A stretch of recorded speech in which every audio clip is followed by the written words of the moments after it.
শনিবার সকাল 11টা শীতের সকালে বন্ধুদের সঙ্গে পাড়ায় খেলতে বেরিয়েই ঘটে বিপত্তি। প্রকাশ্য দিবালোকে বাড়ির সামনে থেকে 7 বছরের শিশু কন্যাকে বাইকে বসিয়ে চম্পট দেয় দুই দুষ্কৃতী।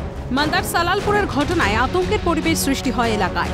পুরো ঘটনার কথা জানিয়ে হরিশ্চন্দ্রপুর থানায় খবর দেওয়া হলে শিশু কন্যার খোঁজ পেতে একাধিক পন্থা অবলম্বন করা হয় পুলিশের তরফে।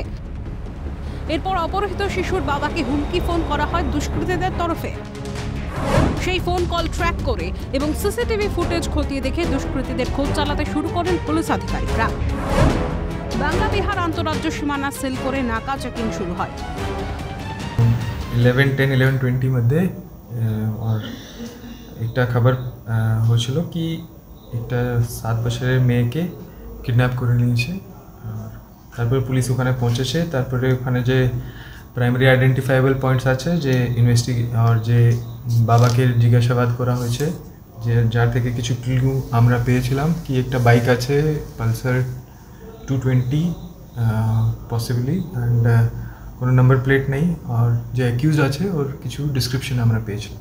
বিহার বর্ডার কাছাকাছি আছে, এর জন্য আমরা বিহার বর্ডারে প্রথমে নাকা স্টার্ট করেছি আর সিসিটিভি টিম আর একটা ট্র্যাকিং টিম, এটা মাল্টিপল ট্র্যাকিং টিমস আমরা মানে সব রুটস এক্সপ্লোর করার জন্য ওখান থেকে পাঠিয়েছি। যে করসপন্ডিং ডিস্ট্রিক্টস আছে ইসলামপুর আর রায়গঞ্জ আর কাটিহার, ওখানেও আমরা ইনফরমেশন দিয়েছি কি এরকম ঘটনা হয়েছে। এরপরে একটা মেসেজ ফাদার একটা আননোন নাম্বার থেকে একটা মেসেজ পেয়েছিল যেখানে ওকে থ্রেটেন করা হয়েছিল কি পুলিশকে ইনফরমেশন দিয়েছিল, তো এটা ঠিক নেই এরকম। তো তারপরে আমরা ওটাকে ট্র্যাক করে ট্র্যাক স্টার্ট করেছি। তারপরে আমরা কিছু লিডস পেয়েছি।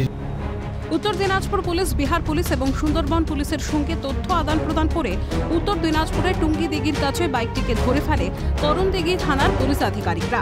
দুই অপহরণকারী ইজাজ আহমেদ এবং মনসুর আলমকে গ্রেফতার করা হয়। পুলিশ সূত্রে খবর, ধৃতদের একজন ওষুধ ব্যবসায়ী এবং অন্যজন জমি জায়গার কারবারের সঙ্গে যুক্ত। ধৃতদের কাছ থেকে উদ্ধার হয়েছে আগ্নেয়াস্ত্র। মুক্তিপণ আদায়ের জন্যই শিশুকে অপহরণ, এমনটাই পুলিশের জিজ্ঞাসাবাদে উঠে এসেছে। দুই অপহরণকারীকে রবিবার মালদহ জেলা আদালতে পেশ করা হয়। বিহার আর যে নর্থ বেঙ্গল জোন ওখানে এসপি রায়গঞ্জের টিম যে আছে ওর সঙ্গে সব লেভেলসে আমরা কোঅর্ডিনেট করেছি। এসপি লেভেলে, additional SP level, SDPO, DSP, ICOC as well as যে সাব ইন্সপেক্টর লেভেলে। তার এর জন্যে আমরা খুব ভালো একটা টিম করে কাজ করতে পেরেছি। রায়গঞ্জ আর 3 জায়গায় নাকা হয়েছিল, রায়গঞ্জ থেকে রায়গঞ্জ, করণদিঘি আর দালখোলা, তারপরে গোয়ালপুকুর আর ইসলামপুরে নাকা হয়েছিল। তো এর জন্যে টিম ওকে আইডেন্টিফাই করেছে, ওখানে ধরে ফেলেছে ওকে রেস্কিউ করলাম। তারপরে যে অ্যাকিউজ আছে ওনাকে ধরা হয়েছে। ওখান থেকে ওর ব্যাগ থেকে আমরা কিছু একটা আর্মস পেয়েছি, একটা আর অ্যামিনিশন পেয়েছি, আর বাকি কিছু সেলো টেপ আর এরকম জিনিসও পেয়েছি। প্রকাশ্য দিবালোকে বাড়ির সামনে থেকে অপহরণ শিশু কন্যাকে। এই ঘটনা কোথাও গিয়ে যে রাজ্য নিরাপত্তা ব্যবস্থাকে প্রশ্নের মুখে ফেলে দিচ্ছে তা বলাই বাহুল্য। মালদা থেকে অভিষেক সাহার রিপোর্ট, ক্যালকাটা নিউজ।